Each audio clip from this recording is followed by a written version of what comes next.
"You're not allowed in the house until you apologize." That sentence, that voice, that moment. It didn't arrive with shouting or a slammed door. It arrived with polite finality, like a verdict already printed, folded, and placed in my hand. I stood on the marble steps of the riverfront villa that was supposed to be my home. 38 years, one marriage, one child, countless Thanksgivings later. And I listened to my daughter-in-law say it without blinking. No raised voice, no emotion, just a line she'd clearly rehearsed. I turned to my son, expecting something, anything. A shrug, a cough, a protest, even a glance of shame. But Daniel stared at the glossy hardwood like the grain had suddenly become fascinating. Arms crossed, not a word. "I brought the photo boxes," I said. "The ones from the attic. You said you wanted to go through them." "You went through our things, Mom?" Rachel cut in, not even bothering to ask. "Our things?" I looked down at the 2 worn boxes on the porch. Richard's old ledger of drawings, a leather album with Daniel's and Sophie's childhood photos, my late mother's letters, all stored in the attic of my house. No, our house, I suppose. Ever since Daniel started paying the property taxes 8 years ago, and we put both our names on the title for legal convenience. I didn't think much of it then. I had just buried Richard, and Daniel said it would make everything easier. The kind of easy you only recognize as betrayal when it's too late. "I wasn't snooping," I said softly. "I was preserving that ledger. Richard kept it spotless for 3 decades.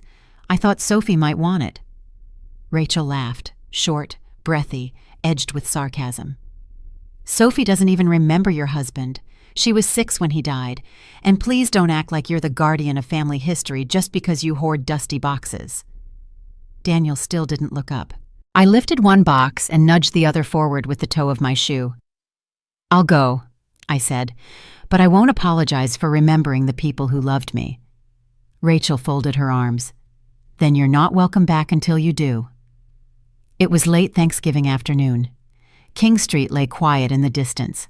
That glittering hush Charleston gets at the end of November, when the table is still warm, but the Ashley River wind has turned thin and cold.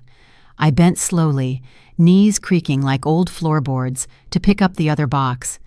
Daniel didn't speak, didn't even blink.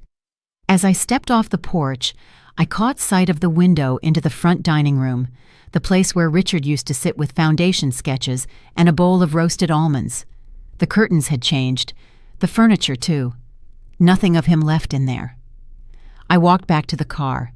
It still sat in the same brick-laid drive I'd pulled into every day for 4 decades, still under the magnolia we planted when Daniel turned 10. I didn't cry, not when I backed out, not when I passed the mailbox I used to wreath for the holidays, not even when I saw the row of magnolias Richard planted for me, leaves dark and glossy as silk along the fence. I didn't cry, but something in me, something hard and patient, shifted. By the time I turned onto the main road, I'd already decided they wouldn't need to worry about barring me from the house, because by evening it wouldn't be their house anymore. And that's how it started, not with a blowout or some grand revelation, with a sentence on a porch spoken by someone who thought kindness becomes optional after a certain age. They were wrong. I may be 72, but I still know how to take a deep breath, draw a line, and step over it, and I was about to. The kitchen felt wrong the moment I stepped inside, too quiet, too neat, like a stage set meant to look lived in, but no one actually lived there. I set the boxes on this table and stood for a minute, gripping the edges as if I might lift them again, or shove them away, or scream into them. I did none of that. Instead, I sat in the chair closest to the window, the one that still creaked the way Richard's knees used to. Outside, the veranda looked unchanged. The same deep magnolia shade, the same patch of lawn where Daniel once built a treehouse with his father. Now the tree stood alone, stripped of its wooden limbs, as if it had outlived its purpose. I reached into the box and pulled out a photograph. Daniel, 10, smiling so wide you'd think he had no room left for sorrow. One tooth missing, one sock up, one sock down. My handwriting on the back. Daniel's birthday, chocolate cake, windy day. I'd kept these little things for decades, not because they were valuable, but because they were proof. Proof I had been here, loved, worked, cooked, cried, paid bills, patched holes, sat through long nights of fevers and fights and fear. And today, all of it had been reduced to a sentence. You're not allowed in the house. I went to the cabinet and made coffee in the stainless steel French press. Habit more than need. The kettle hissed, and I stared at the flame, watching it flicker like a question I hadn't yet dared to ask. When Richard died, it was sudden. A stroke. One moment he was beside me, sipping soup and reading some ridiculous article out loud, and the next he slumped forward, his spoon ringing against the bowl. I held his hand as the ambulance came. I never forgot how cold the room felt after they took him, as if grief itself changed the air. In the months that followed, I was a shadow. People came, people left. Casseroles appeared and disappeared. Daniel helped with bank forms, insurance, taxes. He was good then, thoughtful, or maybe I just needed him to be. The house grew quieter, not empty, just thinner, like the walls had let out their breath. I started teaching part-time again, volunteering at the library, knitting for the NICU at the local hospital. I kept moving. I didn't know what else to do. Then Rachel arrived. Beautiful, able, the kind of woman who never forgets a birthday, but always forgets to listen. From the start, she treated me like a temporary inconvenience, a leftover from an earlier version of Daniel she was trying to erase. I tried to be kind. I stayed out of their way. I never commented on the decorating, not even when she painted over the sketch wall Richard spent 3 weekends drawing for Sophie's nursery. I swallowed it all because Daniel looked happy, because Sophie was small, because I believed that one day kindness would be enough. But kindness isn't a contract. It doesn't get you anything in writing, and apparently, it doesn't even get you through the front door. I brought my coffee back to the table and stared at the boxes again. Every object inside had a weight, a cost. I knew I wasn't just looking at keepsakes. I was looking at evidence. Everything I'd paid into this life, into that riverfront villa, into them. And they wanted an apology. For what? For keeping a record? For refusing to vanish quietly? A knock at the door pulled me out of it. I stood up. It was Caroline Brooks, my neighbor for nearly 3 decades. The one who still brought apples in the fall and called me Nora like we were still 25. "Saw you come home," she said, holding out a small box. "Apple tart, just baked." "Caroline," I said, my voice catching. "You always show up when my world falls apart." She smiled, but her eyes were sharp. "You look tired." "I am." "Want to talk?" "Not yet." She nodded. "Then eat first, talk after, in that order." I took the apple tart, set it on the counter, and watched her walk back across the lawn. One message waited on the voicemail from Sophie. "Hi, Grandma. Dad said you're not feeling well. I just wanted to say I love you. Call me if you need anything." "Not feeling well." I laughed. A small, bitter sound. They were already rewriting the story. Unlucky for them, I still own the pen. Richard and I bought this house in the spring of 1987. It cost more than we could afford and had less space than we wanted. The pipes hissed, the roof leaked in the southeast corner, the wide veranda sagged like it had something to confess. But it was ours.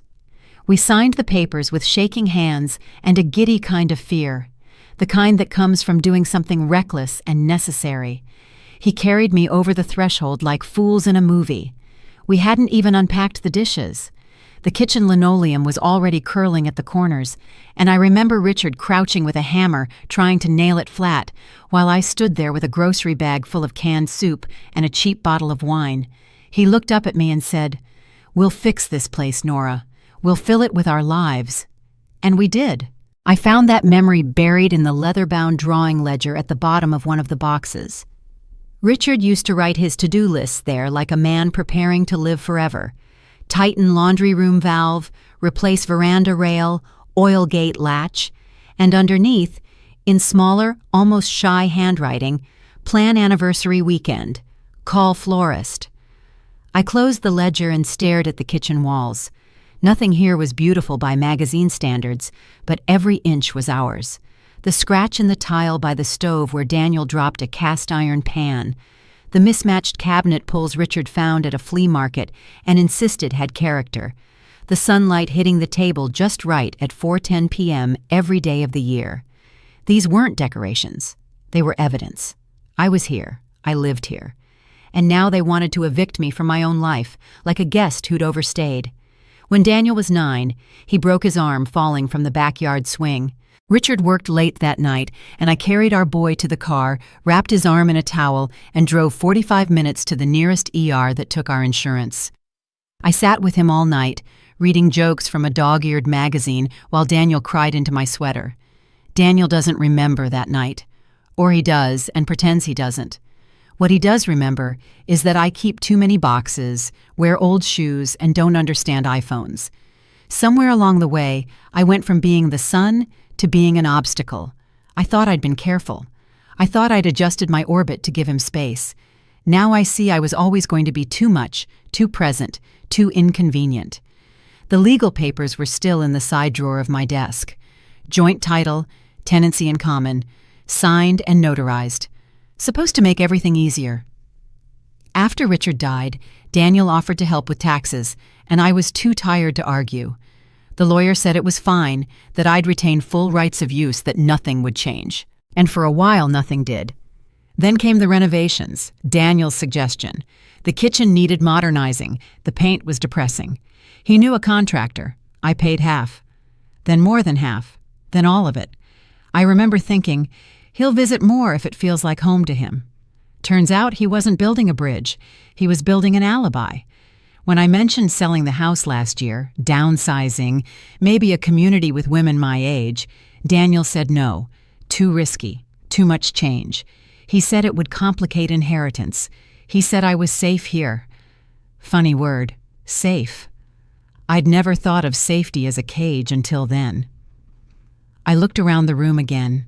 The table was nicked, stained, a little uneven, but it's where we played 1,000 rounds of dominoes. The curtains were old, the stove temperamental, the floorboards creaked in patterns I knew by heart. This house didn't need saving. It needed letting go. I stood, went to the drawer, and pulled the papers, the gold notary seals, the property folio with the parcel number, the business card of Vivian Hale, the realtor Daniel once recommended, but I never called. I laid it all on the table beside the untouched apple tart. I didn't need their permission. I needed my own. The bank manager's name was Nathan Pike. He had a young man's face and an old man's courtesy. When I walked into Charleston Heritage Bank that morning, wearing the same coat I wore to Richard's funeral, he stood up like I was someone important. I'd like to make some changes regarding the ownership of my property, I told him, and I'd prefer to speak with someone who understands joint ownership law in South Carolina. He blinked once, then nodded. Of course, Mrs. Whitmore. Let's step into the conference room. I had come prepared. Original title, copies of the last 5 years of tax documents, letters from the insurance agency, the revised property assessment they'd sent after we added new siding, another gift from Daniel, which I paid for in full. Nathan reviewed everything slowly, methodically, weighing each line before he spoke. When he reached the line naming Daniel Whitmore as co-owner, he paused and looked up. "Has there been a disagreement?" he asked. "Not exactly," I said, folding my hands. "Just clarity." "Right." He tapped a few keys, adjusted his glasses, kept his tone even. "You hold the property as tenants in common. That means your share is yours to dispose of as you wish. You can sell your interest, or the whole property if the other party agrees, or you can take legal steps if he doesn't." I smiled. Thin, practiced. "I'm not interested in a fight, Nathan. I just want to sell the villa." "And your son? Will he sign off?" I slid a stack of papers across the table. "Here's a record of every mortgage payment I've made since Richard passed. Here's the home equity loan I took to pay for Daniel's graduate degree, and here's the agreement where Daniel and I put in writing that I have the right to remain in the house until my death or sale, whichever comes first." Nathan scanned the page. "That clause helps. Technically, if you decide to sell, he can't prevent the sale. He can challenge valuation, but not the sale itself." I nodded. Then I want a full appraisal as soon as possible. I'll pay whatever it costs to expedite. He jotted notes. I can recommend a few excellent appraisers, but just to be clear, you're planning to sell your family home? I'm not selling a house, I said. I'm selling the right to erase me from my own life. He looked up again, but didn't speak. Nathan, I said, have you ever walked through your kitchen and realized every drawer has been rearranged by someone else? He blinked. Have you ever sat at your own table and felt like a guest? He didn't answer. He didn't need to. I left Charleston Heritage Bank with a list of appraisers and a date for Friday, 2 days away. I crossed to Cafe Magnolia and took a seat by the window. Ordered coffee, though it was too hot for coffee. Watched cars slide along King Street. A notification buzzed. A text from Daniel. Sophie wants to stop by this weekend. She misses you. Please don't make things awkward. No apology. No how are you. Just a request that I behave. I didn't reply.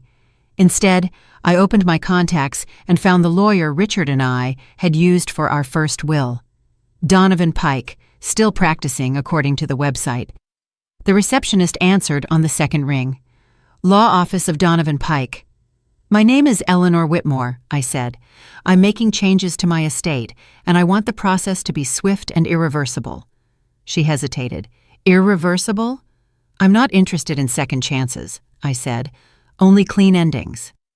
We set the appointment for Monday. Back home, I sat in the kitchen again, staring at the boxes, the ledger, the leather-bound albums. They said I had to apologize if I wanted back in the house. They never imagined I'd sell it instead. I didn't hear from Daniel the next day. No call, no text, silence. I suppose he figured I'd gone off to sulk, that I'd spend a few days stewing in guilt before sneaking back with some kind of apology. He has always underestimated how long I can sit still, and how deeply I can mean a thing once I've said it out loud. But it was never really about the house. It was about the shift, the slow, quiet erasure that begins with tiny dismissals. Being talked over at the table, being left out of travel plans. Having the remote tugged from my hand as if my preferences expired the same year my driver's license started showing wrinkles. That's what Rachel never understood. I didn't resent her because she was organized, opinionated, or fond of control. I resented her because she thought I didn't notice how she rewrote the room, how she moved family photos off the shelves and replaced them with neutral art. How she called the kitchen her space, even though I'd baked hundreds of loaves on those counters before she ever stepped inside. She kept Daniel on a leash, but not by force. Soft, guilt-laced. She didn't say, "Don't listen to your mother." She said, "I'm just trying to make things easier for everyone." And Daniel, God bless him, mistook that for kindness. The first real crack came 5 years ago. Sophie had just turned 16, and I offered to help with her first car. Something small, used, safe. I'd put aside savings from a side job organizing the library archives. I told Rachel over coffee. She smiled politely and said, "Thank you, Eleanor, but we're teaching Sophie the value of earning things." Noble, perhaps, if they hadn't bought her a brand new Honda Civic the very next week as a surprise. I wasn't angry that they didn't need my money. I was angry they didn't want my help. Richard used to say people stop listening to their mothers the moment they find someone who flatters them more effectively. And I suppose he was right.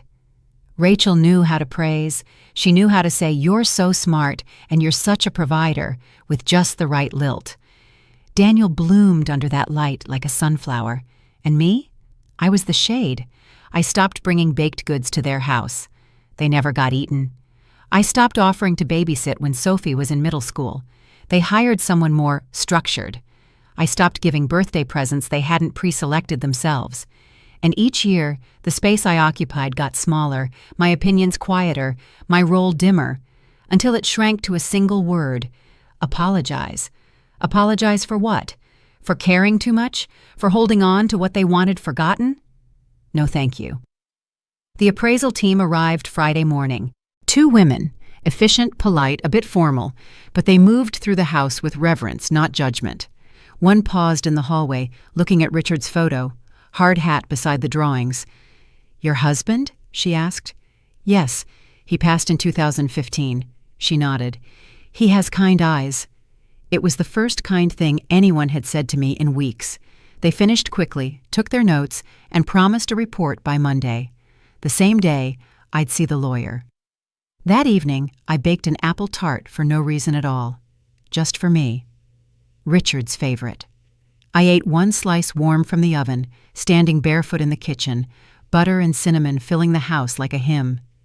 And for the first time in years, I didn't set a second plate. Rachel never shouted.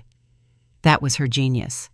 Her sharpness came dressed in pleasantries, her cuts wrapped in silk. It was never, "You're not welcome here." It was, "Maybe you'd be more comfortable at home." Never, "We don't want your opinion, but let's keep things simple this time." The first time I truly understood what she thought of me was the Christmas after Sophie turned 11. I'd spent a week knitting a scarf, soft gray wool, delicate lacework, a pattern I'd memorized in the 80s. Sophie opened it, blinked, and smiled politely. Before the girl could speak, Rachel laughed and said, "Grandma loves her little projects, doesn't she?" And just like that, the gift became a curiosity, a relic, something quaint and outdated. That night, I found it draped over the back of a chair, forgotten. I never knit for them again. There were hundreds of other moments, quiet slights that don't bleed but bruise just the same. Once, she corrected my grammar mid-sentence while I was reading one of Richard's letters out loud. Another time, she rolled her eyes when I brought my pie to Thanksgiving, said it might have too much sugar for Sophie. Subtle things designed to sound like help, designed to shrink me without confrontation. And Daniel. He always chuckled nervously, changed the subject, or said, "She means well." But I knew what it was. You can feel when someone is waiting for you to stop being needed. I tried to convince myself it was generational, that she simply didn't understand what it meant to carry a household in your hands for 40 years. That she wasn't malicious, just different. But even that excuse wore thin, because at some point it stopped being forgetfulness. It became erasure. I used to have a chair in their living room, not fancy, just an old armchair they'd taken from my den when they wanted a cozy reading nook. I'd sit there during visits, usually quiet, watching Daniel and Sophie argue about college or laugh over a show I didn't know. One day I came over, and it was gone. When I asked where it went, Rachel smiled and said it didn't really match the new layout. She offered me a seat at the kitchen counter instead, on a backless stool. I lasted 5 minutes, then said I was tired and left early. They never asked why. That's how it happens. Not with fights, but with replacements. Your chair, your casserole, your traditions, your space, one by one, quietly phased out. And when you finally speak, when you say, "This hurts," or "I don't feel welcome," they look at you like you're the one who changed. They say you overreacted. They say you misunderstood. But when I brought those leather albums, the ones they claimed took up too much space, and found myself locked out of a house I had paid for, the illusion snapped. It wasn't a misunderstanding. It was an eviction. Not from the property, but from the narrative. I wasn't the matriarch anymore. I was an inconvenience they didn't know how to discard politely. So they tried to starve me with silence and suggestion, and when that didn't work, they offered a condition. Apologize. I suppose they thought I'd be afraid to lose the last scrap of belonging I still held, but that was their mistake. I was never afraid of losing my place in their house. I was afraid of losing my place in my own story, and that fear was gone. I woke at 4:43 a.m. No alarm, no noise, the kind of waking that comes when something inside you has already decided while you were sleeping. The house was dark, and the air carried that pre-dawn stillness, silence heavier than usual, as if it knew something was about to shift. I sat on the edge of the bed for a long time, feet on the floor, waiting for my hands to stop trembling. They didn't. I stood anyway. I didn't make coffee, didn't turn on the radio like I usually do. I just walked, slowly to the back door, stepped onto the veranda, and listened. The neighbors' wind chimes were moving without wind. A dog barked somewhere down the block. The porch light flickered through its last moments before daylight made it irrelevant. I remembered something Richard once told me.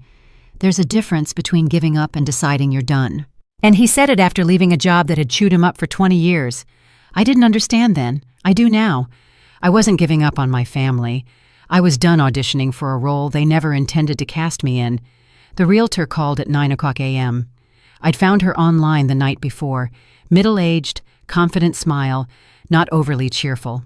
Her name was Vivian Hale, and when I told her I needed someone who didn't flinch at complex situations, she simply said, "When can I see the property?"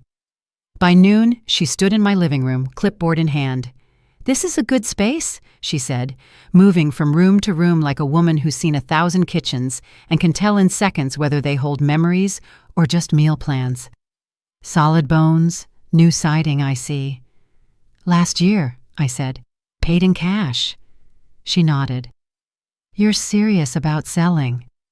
"As serious as cancer," I said before I could stop myself. She studied me carefully but didn't pry. "You'll want a pre-inspection. I've got a guy. We can have photos taken next week. I'll list it quietly at first. Test the market, unless you want an open house right away." "No open house.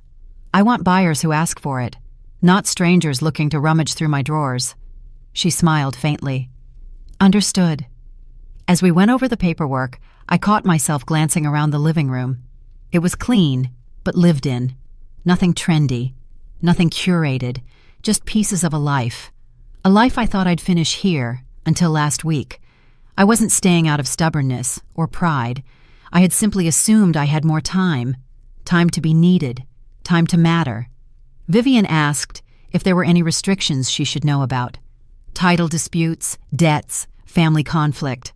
I told her everything about the joint ownership, about Daniel, about the clause that protected my right to sell. Her pen paused slightly when I said his name. "Does he know you're listing?" "Not yet." She didn't comment. She just wrote down her number and slid it across the table. "You call me," she said, "the second he does." That night I started packing. Not everything, just one box. I labeled it Things That Belong to Me. Inside, I placed Richard's wristwatch. A photo from our first year of marriage, his eyes still reckless, mine still certain. A book of poems I never lent to anyone, and the key to a villa I was ready to let go. Vivian returned Monday morning with a man named Tom Reeve. Late 40s, soft-spoken, he carried a leather notebook instead of a clipboard. "Pre-inspection," he said. "Shouldn't take more than an hour." I gave him free run of the place, watched from the kitchen as he moved quietly through the rooms, tapping walls, checking under sinks, testing outlets like he was reading the house's pulse. I tried to keep busy, wiped the stove, folded a dish towel twice, but nothing felt real. It was like watching a version of my life being gently disassembled. Each step he took loosened another thread, not violently, gently, as if the house had already begun letting go of me. Vivian sat at the table, sipping coffee I'd brewed out of habit. "I've got a couple in mind," she said. "He's a retired firefighter. She's a school nurse, looking to downsize, but not too much. 2 grown children. They visit once a month, the kind that still sends cards." I smiled at that. She glanced around.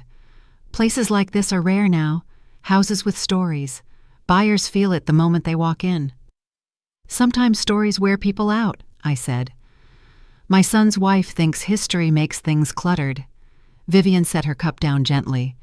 "Well, history is what makes homes sell." Tom came back with his checklist. A few notes. Nothing serious. Foundations sound. Roofs solid. Minor leak in the upstairs bath. Easy fix. Vivian smiled. "We'll list on Thursday.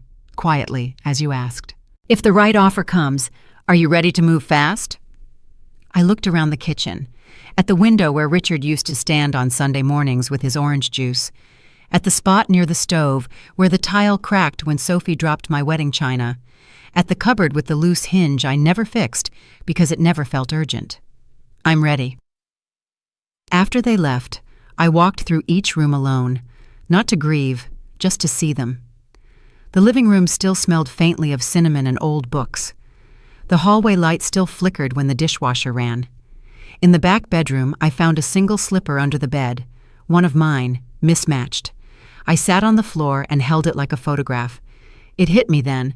Not as a thought, but as a knowing. I had loved this house harder than anyone else ever would. That evening, a text came from Sophie. "Hi, Grandma. I was thinking, can I stop by this weekend to grab those old yearbooks you mentioned? I've got a school project." I stared at the screen a long time before typing back. "You're always welcome, sweetheart. Just don't wait too long." I didn't tell her the villa might not be mine by then, not because I didn't trust her, but because I didn't want her carrying the guilt her parents had earned. I turned off the phone and pulled another empty box from the closet. I labeled it, "Going Forward." Inside, I placed the property folio. Vivian called Wednesday afternoon. "You're not going to believe this," she said, and I could hear the restrained excitement in her voice. "A couple toured the place this morning. I know we weren't doing official showings yet, but they insisted. They'd seen the exterior over the weekend and already loved it. And they made an offer, full price, no contingencies. Cash."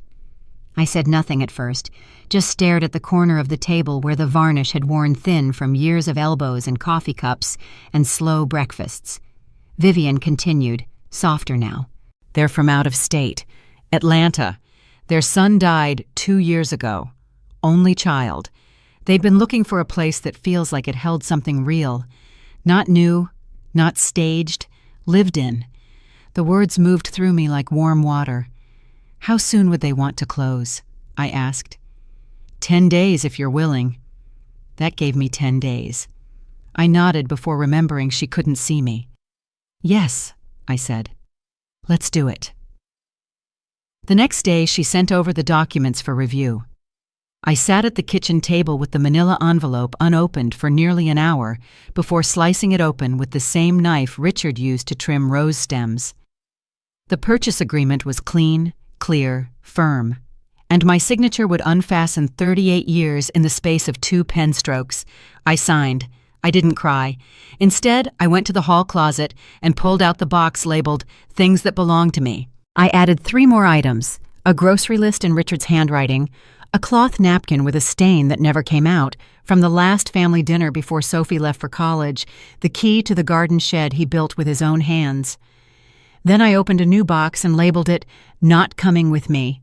Into it went the Live, Laugh, Love wall hanging. Rachel insisted on gifting me.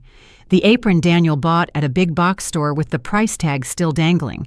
A candle in a scent I hate but pretended to like because Sophie picked it out. That night, I made soup. Simple, quiet soup. No extra portions, no thoughts of who might drop in. I lit a candle, not the gifted one, and sat at the table with my own book. Halfway through dinner, the doorbell rang. I almost didn't answer it, but when I opened the door, Sophie stood there, hoodie up, hair in a bun, face tired, eyes kind. "Hi, Grandma," she said. "I know I should have called. I just didn't want to talk to anyone but you." I stepped aside to let her in. "Yearbooks?" I asked. She smiled. "Those, and everything else." We sat at the table for an hour, then 2. She asked about Richard, about the villa, about the old recipe box she used to rummage through as a child. I let her talk, let her feel it. Finally, she looked around and said, "Is it weird that I feel more at home here than I do at Mom and Dad's?" I reached across the table and took her hand. "No, sweetheart," I said. "It isn't weird at all." She didn't ask why some of the pictures were missing from the walls. Maybe she already knew. The villa didn't resist the packing. I thought it might. I thought the walls would feel heavier, the drawers stiffer, that every object would whisper, "Don't go," when I touched it. But no. Everything yielded without protest, as if even the house knew it was time. I started with the linen closet, old towels faded to softness, sheets worn thin down the middle. I kept 3 sets and donated the rest. There was no one left to impress with matching pillowcases anyway. The kitchen was harder, not because of the things, but the rituals. The stainless steel French press Richard gave me for our 10th anniversary. The casserole dish I used for every holiday. A drawer full of plastic containers missing their lids. These weren't utensils. They were scaffolding, the structure I leaned on to make life look ordinary, even when it wasn't. I allowed myself one good cry, kneeling on the kitchen floor, cradling a coffee mug that still held the faint ghost of Richard's thumbprint in the glaze. He used that cup every morning. I never scrubbed it too hard, afraid I'd wash him away. I wrapped it in a towel and placed it gently in the box labeled Mornings. I hired a small local moving company, 2 men in their 30s. One wore a back brace and called me ma'am until I asked him not to.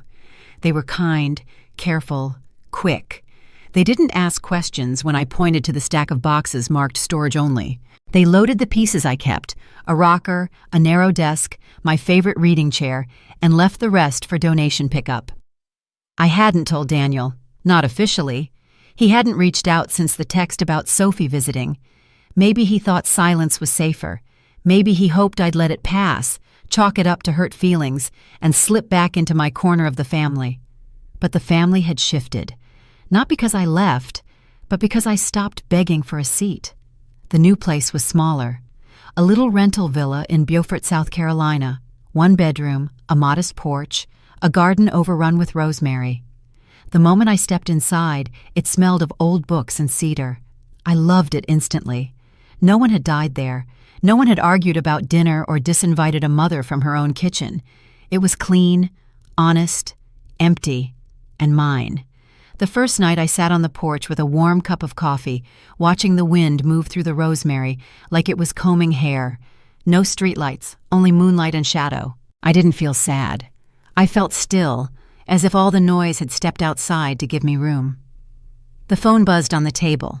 I picked it up without hurry. Sophie. Dad saw the listing today. He's losing it. Wants to talk. What should I say?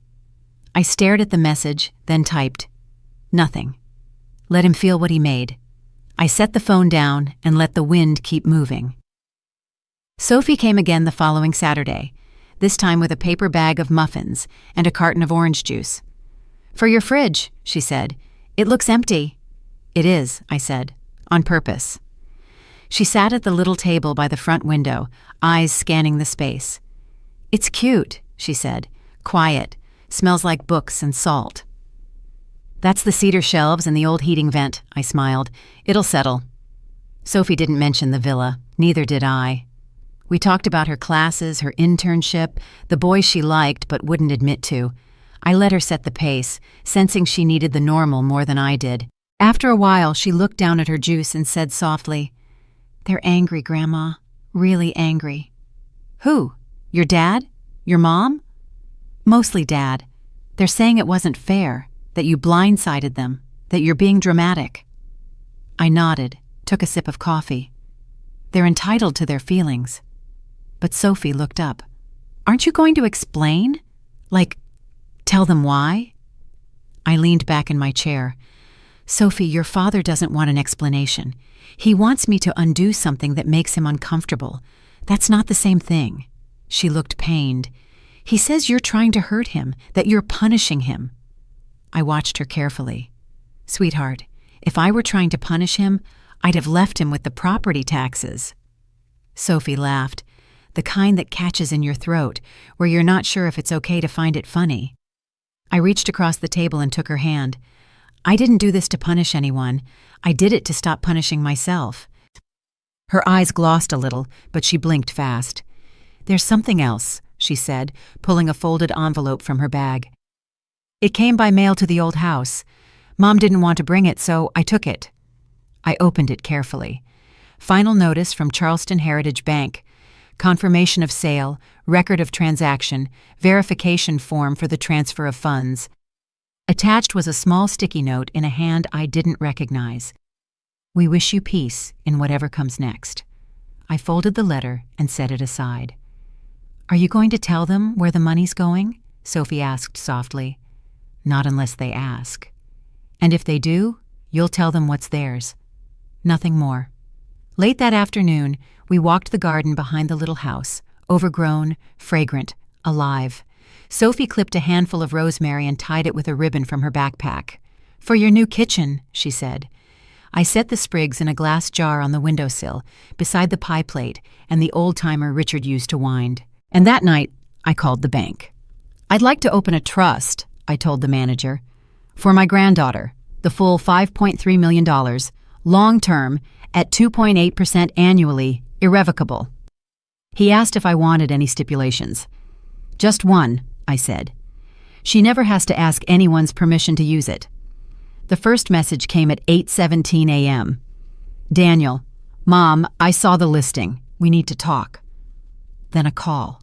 I let it ring and ring and ring. By 9:08, he'd left a voicemail. Hi, Mom. Look, I don't know what's going on. You can't just sell the house. That was the family home, my home. You didn't even discuss it with me. Please call me back. By noon, the messages turned sharper. You're being irrational. This isn't like you. What are you trying to prove? And then the one that said everything without saying much at all. You've really disappointed me. I sat on my small porch with a cup of lukewarm coffee and reread that line, not in anger, not even sadness, just clarity. Because what he meant was, you didn't stay in the box we built for you. You climbed out without permission. I didn't reply. By evening, Rachel had joined the chorus. She sent a long, well-structured message like a formal complaint. We understand you're hurt, but decisions like this affect everyone. You should have included us in the process. You've destabilized the family structure and created confusion for Sophie. We expected more from you. I laughed out loud, not bitter, not cruel, just honest. The family structure they spoke of had been one way for years, a bridge with tolls only in my direction.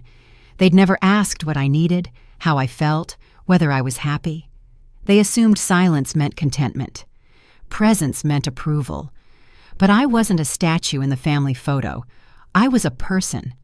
And for once, I acted like one. I ignored Rachel's message, too.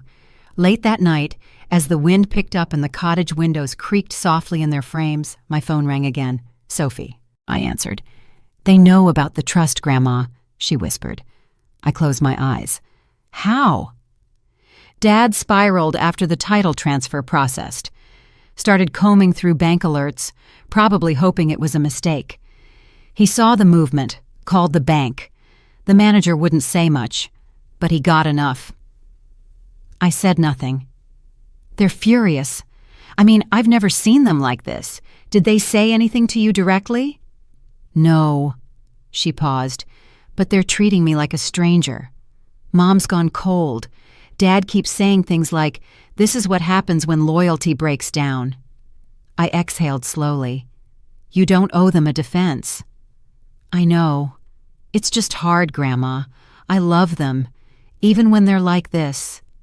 I know, sweetheart. Silence stretched. Then she whispered, Did you do it for me? The trust? I did it for me, I said. And I included you because you've always seen me.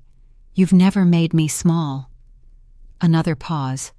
Then, softly, Thank you. After the call, I finally listened to Daniel's voicemail. He sounded tired, no longer angry, just bewildered. You didn't have to cut us out, Mom. I don't know what I did that was so unforgivable, but if this is really what you want, then I guess there's nothing left to say. It wasn't unforgivable, I thought. It was unforgettable. There's a difference. I went to the desk, pulled out a pad, and wrote a letter. I didn't intend to send it. I just needed to write it. Dear Daniel, you didn't notice the last time I set the table for you. You didn't notice when I stopped offering. You didn't ask why I went quiet. You just appreciated the silence. You didn't do one big cruel thing. You did 100 small ones, and each time I forgave you without a word. That doesn't mean you didn't owe me one. Love isn't a debt to collect, Daniel, but respect is. I'm not angry anymore. I'm just done giving myself away. Take care, Mom. I folded the letter, slid it into an envelope, and tucked it in the back of a drawer. Some truths aren't meant to be mailed. They're meant to be written down so you can finally stop carrying them. The train pulled out just after dawn. No grand departure, no rush of goodbyes, just a soft lurch forward and the quiet hum of motion. I sat by the window, hands around a thermos Sophie had pressed into my palm at the platform. Coffee brewed in the stainless steel French press. "Where are you headed, Grandma?" she'd asked that morning. "South," I said. "Somewhere I don't have to explain myself." She didn't argue.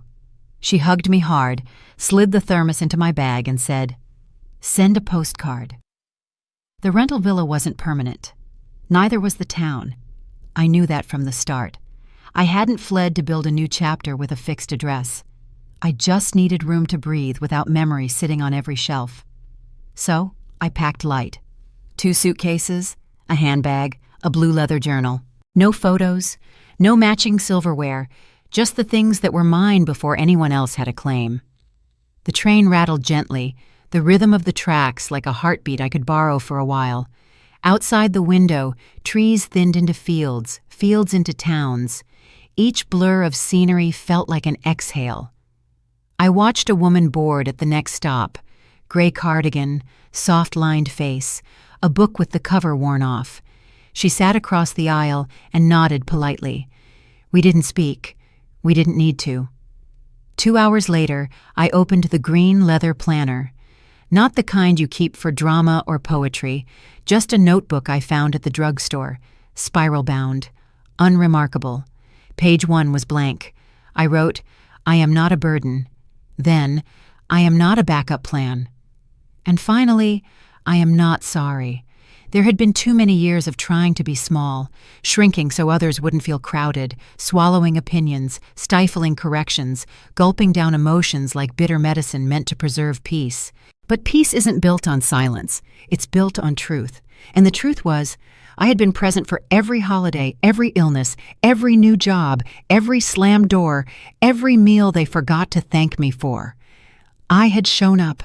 I just stopped being seen. Now they would have to live with that absence, not as a punishment, but as a fact. When the train stopped in a low-country coastal town, half cottages, half fog, I stepped off without hesitation. I had no reservation. Just a name scribbled on a slip of paper from a woman at church who'd said, "You'll like this place. It's quiet and nobody asks questions." She was right. I found a low-country coastal inn, a converted farmhouse with creaking stairs and thick quilts, and paid cash for 3 nights. The woman at the desk handed me a key without a second glance at my age, my hands, or my lack of luggage. Room 4, window facing the sea. That night I walked the shore in impractical shoes, letting the water lick my ankles. No one called my name. No one asked where I'd been or what I planned to do next. The sky was wide open, and I breathed like my lungs finally remembered how. Back in the room, I sat by the window and added one more line to the green leather planner. Leaving is not the same as disappearing, because I hadn't disappeared. I had simply stopped waiting to be invited back in. I stayed in the coastal town longer than planned. What was meant to be 3 nights became 12. The innkeeper didn't mind. She gave me the off-season rate, brought me hot rolls in the morning, and asked only once if I wanted company for dinner. When I declined, she didn't ask again. Some mornings I walked. Some afternoons I sat on the porch with my book, rereading the same page over and over.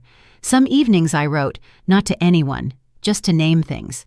Naming had always helped. I wrote about the smell of Richard's old flannel, about the shape of Daniel's mouth when he used to laugh without thinking, about Sophie's hands, so like mine, just younger, still unshaken. I wrote about the first time I felt dismissed, and the last time I pretended it didn't hurt. And then I wrote about the villa, how I had loved it, and how it had stopped loving me back. That was the hardest part to admit, because we're taught to believe that places hold our memories like museums. They don't. They hold them like attics, stacked, dusty, often inaccessible. And if the people around you stop caring to open the boxes, you start to wonder whether those memories ever mattered at all.